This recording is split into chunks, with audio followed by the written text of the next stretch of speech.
Capital TV देख रहे हैं आप, मैं हूं आपके साथ पूजा। आज का दिन काफी ज्यादा महत्वपूर्ण है क्योंकि आज ये तय हो जाएगा कि बिहार की गद्दी में कौन बैठने जा रहा है। और जैसे ही आज सुबह पोस्टल बैलेट की गिनती शुरू हुई, महागठबंधन में हड़कंप मच गया क्योंकि शुरुआती जो आंकड़े सामने आए उसमें एनडीए को जबरदस्त बढ़त दिखाई दे रही है। अब रुझान आने की भी शुरुआत हो गई है और शुरुआती रुझान में एनडीए जबरदस्त जीत की तरफ आगे बढ़ रही है। तो आज आपको पूरे दिन पल पल की डिटेल्स बताएंगे, आंकड़े दिखाएंगे, लेकिन अभी की क्या कुछ ताजा स्थिति है, ज्यादा अपडेट के साथ मेरे साथ जुड़े हुए हैं कैपिटल टीवी के एग्जीक्यूटिव एडिटर राजीव जी। सर, शुरुआती रुझान क्या कुछ बता रहा है? देखिए, शुरुआती रुझान है, मतलब ये दिखाई पड़ रहा है कि आगाज है जो एनडीए के लिए बड़ा बेहतर हुआ है। ये जितने सर्वे एजेंसियां ये बार बार आंकड़ों में फ्लिप फ्लॉप कर रही थी, वो शुरुआत में ही दिखाई पड़ रहा है कि नहीं, वो जो सर्वे हुए थे, वो जो तरीके दिखाई पड़ रहे थे कि एनडीए 160, 70, 80 और यहां तक कि 200 भी पार कर सकती है, वो स्पष्ट तौर पर ये जो पोस्टल बैलेट आए हैं उसी से दिखाई पड़ रहे हैं। हालांकि इसकी कोई बड़ा अहमियत नहीं होती है। पहले दौर का अभी इलेक्शन के काउंटिंग शुरू हो गया है और उसके बाद ईवीएम का जब आंकड़े आने लगेंगे तो धीरे धीरे 10-11 बजे के बाद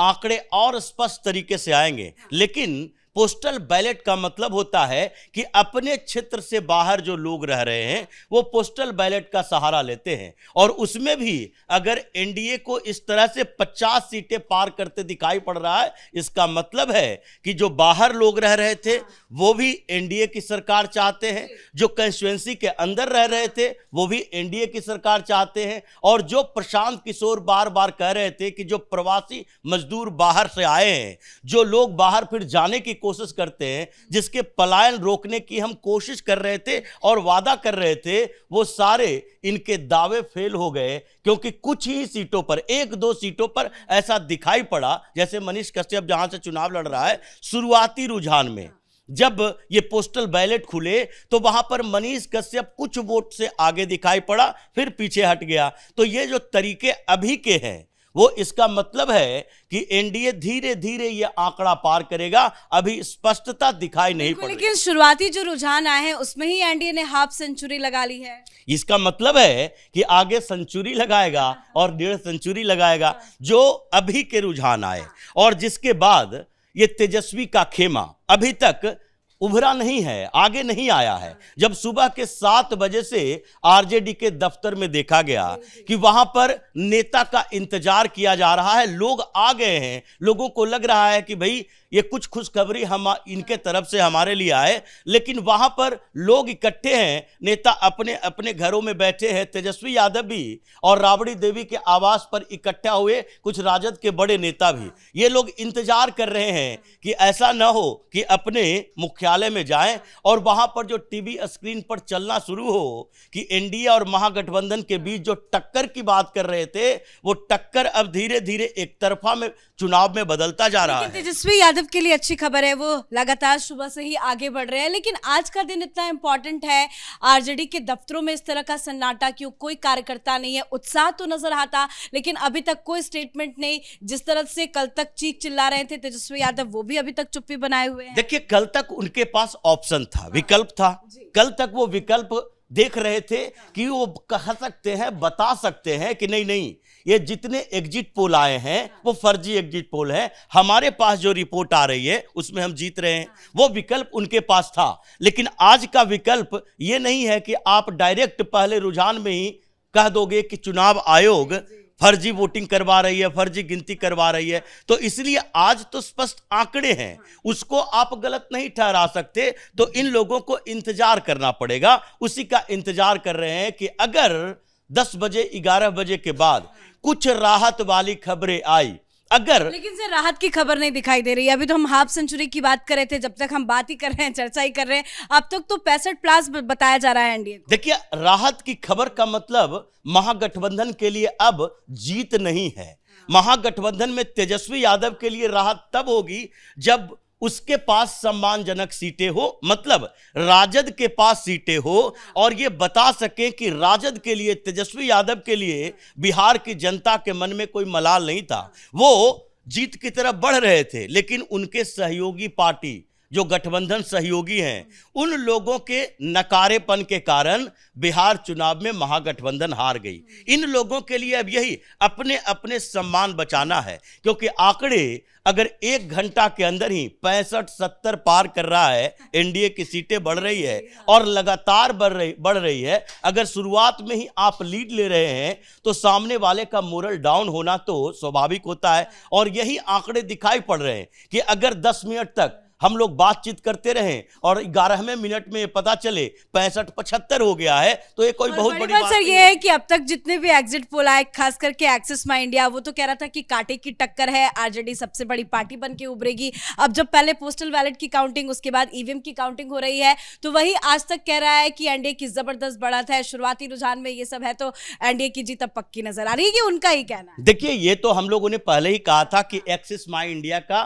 सर्वे जो आया, एग्जिट पोल आया, इन लोगों का तकनीक क्या है, टेक्निकलिटी में ही ये पिछड़े हुए नजर आए, क्योंकि इनके ऊपर ज्यादा प्रेशर था, दबाव में आ गए थे कि अगर हम एग्जिट पोल में पहले ही बता दें कि भारतीय जनता पार्टी सबसे बड़ी पार्टी बन रही है, जैसे पिछली बार भी इन लोगों ने भारतीय जनता पार्टी को कमजोर ही बताया, लेकिन आंकड़े जब सामने आए तो 75 सीट तेजस्वी यादव की पार्टी को आ गया, वो बड़ी पार्टी बन गई। लेकिन ऐसा नहीं है कि भारतीय जनता पार्टी 70 पर रह गई, 65 पर रह गई, वो भी 74 सीटों के साथ दूसरे नंबर की ही पार्टी बनी रही। 1 सीटों का अंतर ये तेजस्वी यादव के लिए जो आया, वो भी जदयू के खेमे से आया, क्योंकि जदयू के सीटों की संख्या घटकर 43 हो गई थी। लेकिन इस बार जो नीतीश कुमार का कॉन्फिडेंस है, जो उनके नेता बार बार कह रहे हैं, मीडिया में ये चर्चा चल रही है कि पिछली बार जिस तरीके से नीतीश कुमार का स्ट्राइक रेट बेहतर नहीं रहा, वो सीटें नहीं जीत पाए, वो इस बार नहीं होगा। नीतीश कुमार और भारतीय जनता पार्टी, ये दोनों, जनता दल यूनाइटेड और भारतीय जनता पार्टी, ये दोनों के कांटे के टक्कर आपस में है। ये महागठबंधन से चुनौती इस बार थी ही नहीं, महागठबंधन तो पहले ही मैदान से बाहर चला गया था, लेकिन इन दोनों के बीच ये चल रहा था कि इस बार strike rate Bharatiya Janata party की अच्छी रहेगी या फिर जदयू की अच्छी रहेगी। और इस मेंटेन करने के चक्कर में अभी जनता दल यूनाइटेड के कोई भी नेता ये नहीं बता पा रहे हैं कि नहीं नहीं हम ज्यादा बेहतर रहेंगे, क्योंकि दोनों के बीच जब बातचीत चलती है तो ये कहते नहीं नहीं हम दोनों का स्ट्राइक रेट अच्छा रहेगा। तो दोनों का रहेगा मतलब अगर 70+ सीटें दोनों के पास आती है, क्योंकि दोनों समान सीटों पर 101 पर चुनाव लड़ रहे हैं, और दोनों का स्ट्राइक रेट अच्छा रहेगा, यानी 70+ सीटें अगर दोनों के पास है, तो इसका मतलब आंकड़े तो बहुत ज्यादा बढ़ जाएंगे, क्योंकि चिराग पासवान का स्ट्राइक रेट भी बहुत कमजोर नहीं रहने वाला है। और जिस तरह जीतन राम मांझी हैं, 6 ही सीट पर लड़ रहे हैं, लेकिन उनकी पत्नी शुरुआती दौर से ही आगे दिखाई पड़ रही है। इमामगंज से ये जो हम का उम्मीदवार, वो सीधे पहले दौर में ही आगे दिखाई पड़ रहा है। तो सबका, या उपेंद्र कुशवाहा हो, जीतन राम मांझी हो, या फिर चिराग पासवान हो, इन लोगों को भी लग रहा था कि एनडीए की सरकार बनेगी।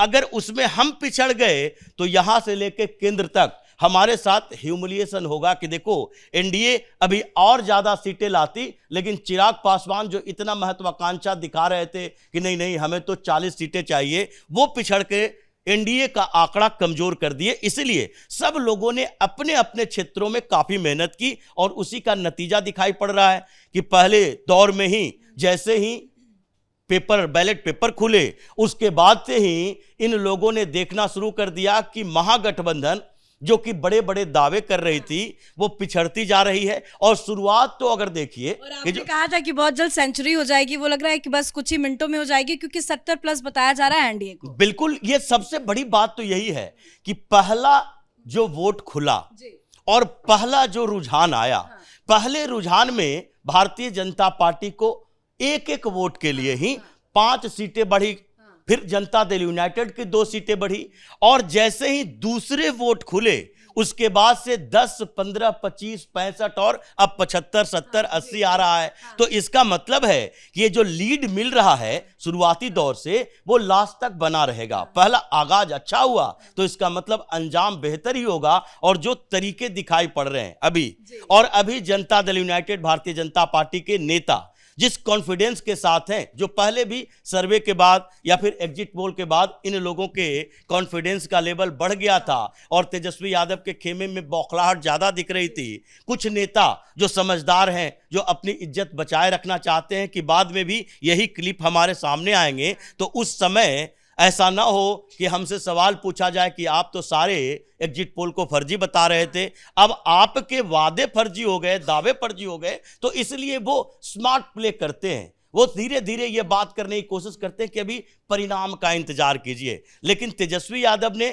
खुद कह दिया हम आगे बढ़ रहे हैं, ये एग्जिट पोल जबरदस्ती बनवाया गया है ताकि ईवीएम में छेड़छाड़ को किसी तरीके से सही साबित किया जा सके। अब ईवीएम में छेड़छाड़ का आरोप लगाओ या कुछ और आरोप लगा दो, लेकिन जो आंकड़े हैं उसी के आधार पर सरकार बनेगी, उसी के आधार पर आप विपक्ष में बैठो। शुरुआत किया था 40-45 से, अभी तक हम चर्चा कर रहे हैं, वीडियो खत्म करेंगे, अब तक 75 पार हो चुका है, जो अभी तक एनडीए में रुझान आया है। देखिए अभी तो कुछ समय के अंदर ये 100 का आंकड़ा पार कर जाएगा और फिर उसके बाद तेजस्वी यादव के कार्यालय में जो इंतजार हो रहा था, इंतजार लंबी होगी और जैसे जैसे समय निकलेगा वैसे वैसे ये लोग कार्यालय से दूर घरों के अंदर अपने अपने कमरे में नजर आएंगे। धन्यवाद सर जानकारी के लिए। तो वाकई में अगर शुरुआत किसी चीज की अच्छी होती है तो अंत क्या होता है ये भी आप समझ सकते हैं। अभी तो फिलहाल शुरुआती रुझान है, पहले पोस्टल बैलेट की काउंटिंग, उसके बाद ईवीएम में वोटों की काउंटिंग और अब लगभग